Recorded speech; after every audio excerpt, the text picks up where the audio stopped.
Hello my dear students, आज हम बात करेंगे माइक्रोबियल जेनेटिक्स में कॉन्जुगेशन के बारे में। अभी तक हमने ट्रांसफॉर्मेशन पढ़ लिया है, अब हम बात करेंगे कॉन्जुगेशन में। ट्रांसफॉर्मेशन में हमने देखा था कि जो डीएनए ट्रांसफ़र हो रहा है रेसिपिएंट सेल को, वो वहाँ पर जो डीएनए था वो नेक्ड डीएनए था, यानी कि वो कल्चर में या तो पड़ा हुआ डीएनए था या किसी बैक्टीरियल के थ्रू एक्सोन्यूक्लियस एंजाइम के थ्रू रिलीज किया हुआ डीएनए था। तो वहाँ पर नेक्ड डीएनए से रेसिपिएंट जो है नेक्ड डीएनए को ही रेसिपिएंट सेल ने रिसीव किया था।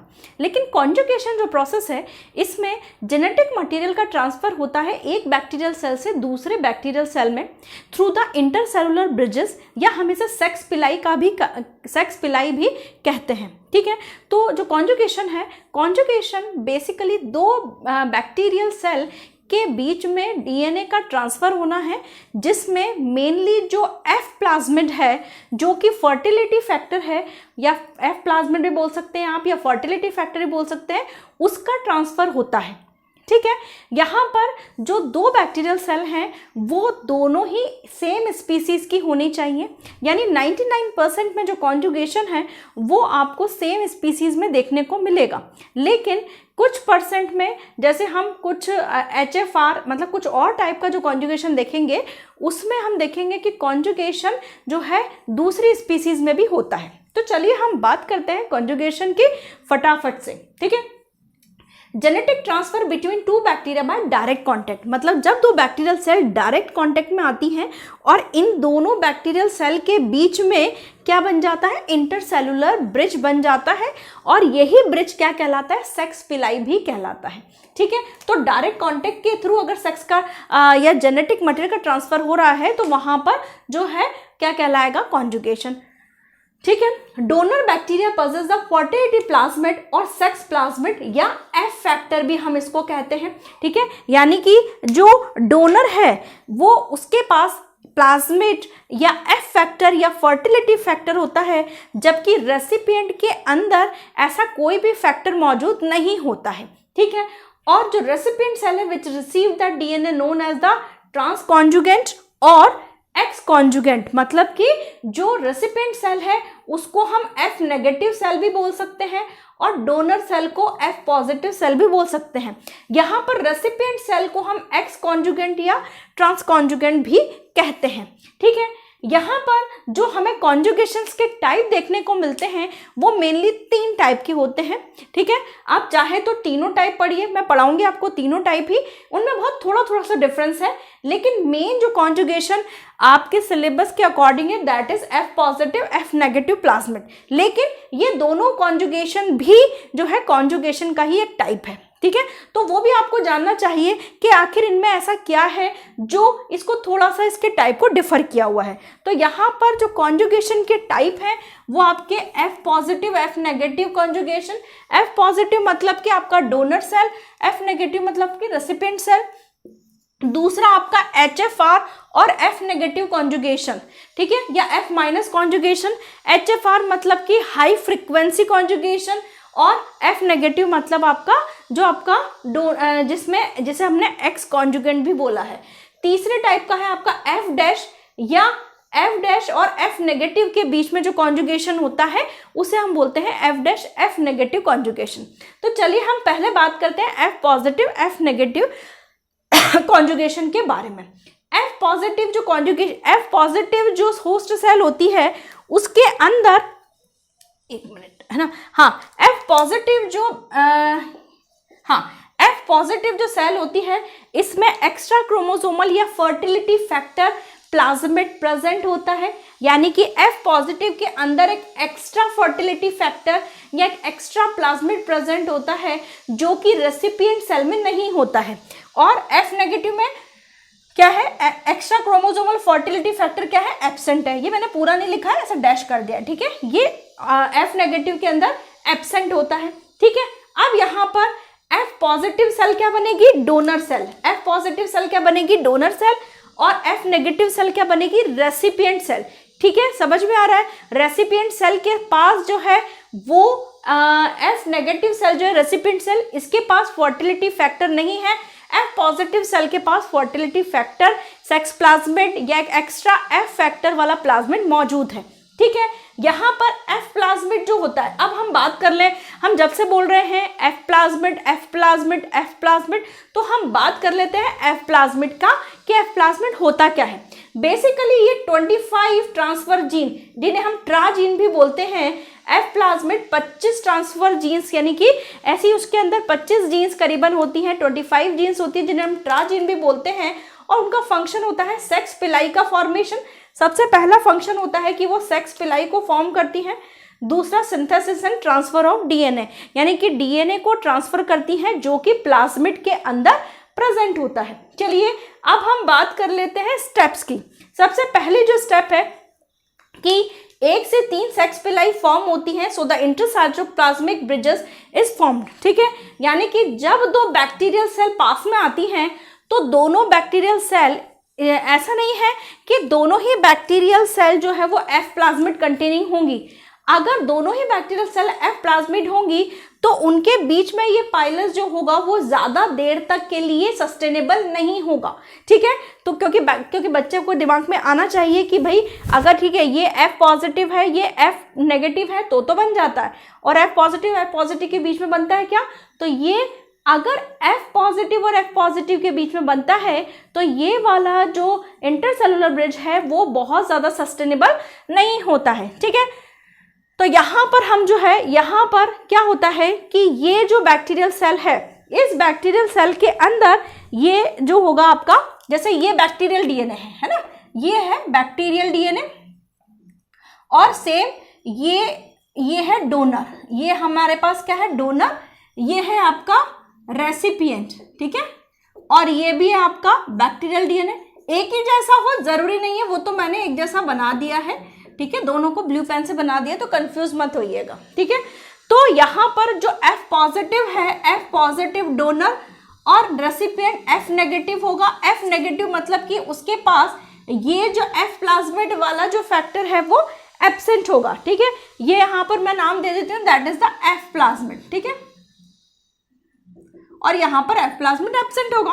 अब यहाँ पर जब दोनों बैक्टीरिया कांटेक्ट में आएंगे तो यहाँ पर F प्लाज्मिड के अंदर जो ट्रा जीन है वो इनमें जो है कांटेक्ट बनाएगी और इंटरसेलुलर ब्रिजेस फॉर्म होंगे। नाउ ये जो आपका जो ट्रा जीन है, ट्रा जीन क्या करता है, इस F प्लाज्मिड के ट्रांसफर में हेल्प करता है। अब वो कैसे हेल्प करता है कि ये जो F प्लाज्मिड है इसमें ओरी टी प्लेस जो होता है, ओरी वर्ड बना है ओरिजिन ऑफ रेप्लिकेशन से। याद करिए, अगर आपने 12th क्लास में पढ़ा है ओरिजिन ऑफ रेप्लिकेशन, यानी कि डीएनए पे वो पॉइंट जहां पर उसका रेप्लिकेशन स्टार्ट होता है, तो वो हर डीएनए में होगा। ऐसा ही नहीं है कि ऐसा ओरी हमारे अंदर ही होगा, वो हर डीएनए के अंदर होता है। तो इस F प्लाज्मिड के अंदर भी होगा, जिसे हम बोलते हैं ओरी टी जीन। ठीक है, या ओरी टी साइट। ठीक है, अब यहाँ पर जो ओरी टी साइट है वो इस यहाँ पर ओरी टी साइट जो होगा उसमें कट होगा, कट जनरेट होगा with the help of relaxes enzyme. यहाँ पर जो रिलैक्सेज एंजाइम होता है वो इसमें कट जनरेट करता है। यहाँ पर मैं ये बनाना भूल गई, सॉरी। अब यहाँ पर ये जो कट जनरेट करता है जिसकी वजह से इसका एक स्ट्रैंड इस तरफ मूव करता है। ठीक है, और यहाँ पर जब ये एक स्ट्रैंड मूव करता है तो ये कैसा रह जाता है, सिंगल स्ट्रैंडेड। अगर मैं इसको बनाऊं तो ये इस तरीके से इसको मैं बनाऊं तो ये इस तरीके से हो जाएगा, ये सिंगल स्ट्रैंडेड। और यहाँ पर इसकी कंडीशन भी कैसी हो जाएगी, एक मिनट, है ना। और इसको अगर मैं बनाऊं तो इसकी कंडीशन भी कैसी हो जाएगी, सिंगल स्ट्रैंडेड, है ना। एक मिनट, ये देखिए। ठीक है, अब यहाँ पर क्या हुआ है कि ये जो आपका ये तो डबल स्ट्रैंडेड बैक्टीरियल डीएनए था ही, ये यहाँ पर सिंगल स्ट्रैंडेड और ये भी यहाँ पर सिंगल स्ट्रैंडेड, ये कंडीशन आ गई है। लेकिन यहाँ पर क्या होता है कि जैसे ही ये दोनों बैक्टीरियल डीएनए, बैक्टीरियल सेल जो रेसिपिएंट और डोनर सेल हैं, जब ये अपना डीएनए रिसीव कर लेते हैं, देन यहाँ पर इनका जो सेक्स पिलाई है ये लिंक टूट जाता है। ठीक है, और उसके बाद यहाँ पर ये जो सेक्स पिलाई जो प्लाज्मिड ट्रांसफर हुआ है, then this plasmid will convert into the double stranded form. ठीक है, तो यहाँ पर ये जो अभी हमने कंप्लीट किया है F पॉजिटिव और F नेगेटिव कॉन्जुगेशन। अब हम बात कर लेते हैं HFR और F negative conjugation and F dash and F negative conjugation. अब हम बात कर लेते हैं HFR F negative conjugation and F dash F negative conjugation के बारे में। HFR इसे हम बोलते हैं high frequency recombination strain. HFR मतलब इसका फुल फॉर्म अगर हम बात करें तो इसका फुल फॉर्म है हाई फ्रिक्वेंसी रिकॉम्बिनेशन स्ट्रेन। ठीक है, अब यहाँ पर क्या हो जाता है, ये जो इसे HFR क्यों बोला जाता है, क्योंकि इसके अंदर जो F प्लाज्मिड है वो मेन डोनर डीएनए के साथ ही अटैच रहता है। ठीक है, देखिए मैंने यहाँ लिखा भी है, in this the F plasmid integrated with the main bacterial chromosome. तो यहाँ पर F प्लाज्मिड जो होता है वो यहाँ पर मेन बैक्टीरियल क्रोमोसोम के साथ ही इंटीग्रेटेड रहता है। So when the F plasmid transfer with some bacterial gene also so when F plasmid transfer with that some bacterial gene also get transferred। मतलब इसको समझिए कि यहाँ पर जो मेन जेनेटिक मटेरियल है उसके साथ साथ F प्लाज्मिड जीन इन्वॉल्व रहता है। उसके बाद यहाँ पर जब F plasmid F negative cell यानी रेसिपिएंट सेल में जब जाने लगता है तो वहाँ पर जो F नेगेटिव जीन है F प्लाज्मिड जीन के साथ कुछ बैक्टीरियल जीन यानी मेन जेनेटिक मटेरियल का कुछ पार्ट भी ट्रांसफर होता है। तो चलिए हम बात कर लेते हैं, देखिए कैसा होगा। यहाँ पर HFR डोनर है, ये रेसिपिएंट सेल बनाई है जो कि F नेगेटिव सेल है। यहाँ पर ये जो HFR है इसको मैंने रेड पार्ट से बनाया है, F प्लाज्मिड वाला पार्ट। ठीक है, और जब यहाँ पर ये जो दोनों सेल्स हैं जब इनके बीच में इंटरसेलुलर ब्रिजेस बनते हैं, देन यहाँ पर क्या हो जाता है कि यहाँ पर ये जो ट्रांसफर है, ट्रांसफर के ड्यूरेशन में मेन जेनेटिक मटेरियल का पार्ट भी कुछ पार्ट ट्रांसफर होता है। ठीक है, और यहाँ पर ये जो जब ट्रांसफर हो रहा है तो ट्रांसफर के ड्यूरेशन में देखिए यहाँ पर जो है ये इसमें सपोज ट्रांसफर हो गया है। ठीक है, अब यहाँ पर हुआ क्या है कि जब ये वाली जो HFR सेल है वो अपने जो बचा हुआ है जो कि सिंगल स्ट्रैंडेड हो गया था वो अब अपने आप को किस में कन्वर्ट कर लेती है, डबल स्ट्रैंडेड में।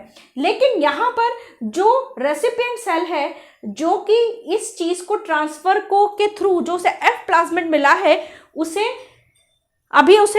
सिंगल स्ट्रैंडेड के फॉर्म में मिला है, उसे डबल स्ट्रैंडेड बनाना है। लेकिन यहाँ पर एक दिक्कत ये होती है कि ये जो कंप्लीट ट्रांसफर होने में करीबन 100 मिनट तक लगते हैं। ठीक है, यानी कि 100 मिनट तक ट्रांसफर होने में लगते हैं। अब 100 मिनट समझिए, यानी कि अगर 60 मिनट होते हैं एक घंटे में तो 6-12 यानी कि 2 घंटे के आसपास। तो यहाँ पर ये बड़ी दिक्कत होती है कि 2 बैक्टीरियल सेल के बीच में 2 घंटे तक का कॉन्जुगेशन बना रहे। ठीक है, तो इसीलिए कई बार क्या होता है कि ये कॉन्जुगेशन बीच में ही ब्रेक हो जाता है। तो देखिए मैंने लिखा if the conjugation break then the cell remain as F negative. वो कैसे, देखिए ये वाली तो HFR थी, वो HFR बन गई, ये HFR थी, है ना, ये HFR ही बन गई। लेकिन यहाँ पर अगर कॉन्जुगेशन बीच में ही टूट गया है, जैसे या तो ट्रांसफर हो गया है या हो सकता है कि कुछ पार्ट ट्रांसफर हो गया है, थोड़ा बहुत ही पार्ट ट्रांसफर हुआ है, एकदम से जो है वो कॉन्जुगेशन बीच में टूट गया है, तो जितना भी थोड़ा बहुत पार्ट जो बचा रहता है वो डिग्रेड हो जाता है। लेकिन अगर कॉन्जुगेशन बना रहा तो ये जो आपकी F नेगेटिव सेल है वो कन्वर्ट हो जाती है F पॉजिटिव सेल में। ठीक है, तो यहाँ पर HFR जो होता है, HFR तो HFR ही रहता है, लेकिन F नेगेटिव सेल किस में कन्वर्ट हो जाती है, F पॉजिटिव सेल में।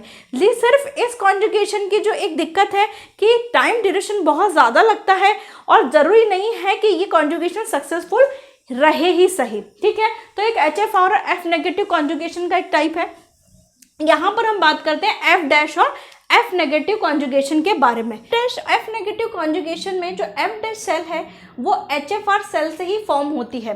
HFR सेल हमने क्या कहा है, हाई फ्रीक्वेंसी रिकॉम्बिनेंट सेल। ठीक है, तो यहाँ पर जो HFR सेल है वो F डैश सेल को जनरेट करती है। F dash is formed from HFR। In HFR, when F plasmid excises from the main genetic material, then some part of main genetic material also come along with F plasmid। यानी कि जब HFR से F dash cell बन रही है तो यहाँ पर क्या हो जाता है कि ये जो ब्लैक कलर का है ये आपका F प्लाज्मिड है। ठीक है। एफ प्लाज्मेट जब कन्वर्ट होती है, मतलब कि जब वो दूसरे बैक्टीरिया के अंदर ट्रांसफर होती है, यानी एफ डैश के अंदर ट्रांसफर होती है, तो कुछ मेन जेनेटिक मटेरियल का पार्ट भी लेके जाती है। तो देखिए यहाँ पर जो है ये, यहाँ पर तो ये पूरा मेन जेनेटिक मटेरियल है, ये जो ब्लैक है इसके साथ थोड़ा बहुत रेड कॉम्बिनेशन जरूर मिलता है, ठीक है। तो यानी कि ये जो एफ डैश सेल है वो HFR से जनरेट हुई है, लेकिन एफ प्लाज्मिड के अंदर थोड़ा बहुत पार्ट किसका है, आपका थोड़ा बहुत पार्ट जो है वो यहाँ पर मेन जेनेटिक मटेरियल का भी रहता है। अब यहाँ पर क्या है, जो जो एफ डैश सेल है वो एफ नेगेटिव सेल के साथ कॉन्जुगेट होती है, यानी कि ब्रिज के साथ इंटरैक्ट होती है। अब यहाँ पर ये जो सेल है ये यहाँ पर जब प्लाज्मिड का वन पार्ट कट करेगी, देन यहाँ पर जो है कुछ पार्ट जब ये वाला पार्ट कट करेगी तो ये पार्ट इसके अंदर जाएगा, ठीक है। और जब यहाँ पर ये जो है फाइनली जब ये ब्रिज कन्वर्ट हो जाएगा, मतलब कि जब ब्रिज कंप्लीट हो जाएगा, अब देखिए अब यहाँ पर क्या हुआ है कि ये देखिए यहाँ पर ये जो प्लाज्मिड सेल है यहाँ पर ये जो ट्रांसफर होता है, ये प्लाज्मिड के साथ मेन जेनेटिक मटेरियल भी थोड़ा बहुत ट्रांसफर होता है। तो एक तरीके से इस बैक्टीरिया ने अपना कुछ जेनेटिक मटेरियल भी इस पर ट्रांसफर कर दिया है, मेन जेनेटिक मटेरियल, ठीक है। तो क्या होता है कि ये वाली जो सेल है ये एफ नेगेटिव सेल और ये वाली सेल एफ डैश सेल और ये वाली सेल भी एफ डैश सेल में कन्वर्ट हो जाती है। तो जो एफ डैश सेल है, यानी कि ये जो एफ डैश सेल है और ये एफ नेगेटिव सेल है, कॉन्जुगेशन के बाद दोनों ही सेल एफ डैश सेल में कन्वर्ट हो जाती है। तो एफ डैश सेल जो है वो किससे बनी है, HFR सेल से ही बनी है। और यहाँ पर जो है आपका कॉन्जुगेशन, यानी कि आपका F positive F negative conjugation, HFR F negative conjugation, F positive F negative conjugation जो है F dash F negative conjugation complete होता है, ठीक है। आई होप आपको लेक्चर समझ में आया होगा। कोई भी डाउट है you can ask me in the comment section, otherwise please stay safe, stay healthy. Thank you.